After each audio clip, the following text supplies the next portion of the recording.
राधे राधे। माघ मास स्नान का आज 15वां अध्याय है। तो चलिए 15वां अध्याय की कथा सुनते हैं। गुरु की कृपा। कांचन मालिनी ने राक्षस से कहा कि हे राक्षस, मैंने तुम्हें अपना संपूर्ण इतिहास बता दिया है। मैं अत्यंत दुष्टा व पापिनी थी। मैंने अनेक परिवारों को नष्ट कर दिया था। राजा सहित अनेक मनुष्य मेरे मोह पाश के बंधन में बंधकर नष्ट हो गए थे। मैंने उनका सर्वनाश कर दिया था। पंडित कृपालु के कारण ही मुझे ज्ञान मिला। उन्होंने ही मुझे माघ मास का महात्म्य बताया था तथा मेरी पाप आत्मा को शुद्ध किया था। मैंने तुम्हें बताया था कि किस प्रकार इंद्र ने अहिल्या के तप को नष्ट करने का प्रयत्न किया था। गौतम ऋषि ने इंद्र का उद्धार किया। पाप कर्म व दूषित विचार मनुष्य की तो बात ही क्या है, देवताओं तक को पथभ्रष्ट कर देते हैं।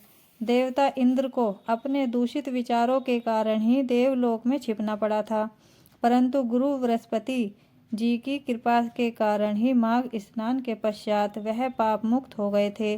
अतः गुरु की महिमा अपरंपार है। गुरु ही पथ प्रदर्शक होते हैं। सच्चे गुरु के सत्य उपदेश से ही कल्याणकारी मार्ग प्राप्त होता है तथा उद्धार का मार्ग अग्रसर होता है।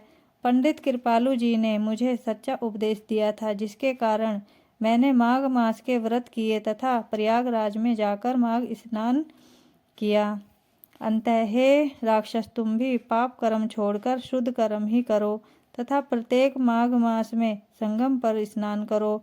तुम्हारा अवश्य ही कल्याण होगा। कांचन मालिनी ने माघ स्नान की विस्तृत व्याख्या करते हुए बताया कि हे राक्षस, हिंसा महापाप है। किसी भी प्राणी की आत्मा को कष्ट देना उसको गलत मार्ग दिखाना है। पर स्त्री गमन पराये धन का हरण करना है तथा धर्म मार्ग में विपरीत कार्य करना महापाप है। उपरोक्त कार्य करने वाले प्राणी के हृदय में किसी भी शांति का वास नहीं होता। उसका तन मन धन पाप की अग्नि में जलता रहता है तथा वह घोर नरक को प्राप्त होता है तथा युगों युगों तक नरक की अग्नि में जलता रहता है। भगवत भजन तथा धर्म कार्य ही देवलोक की ओर मार्ग प्रशस्त करते हैं। अंतः मनसा तथा कर्मणा धर्म में लीन बने रहने से ही उद्धार व स्वर्गलोक की प्राप्ति होती है।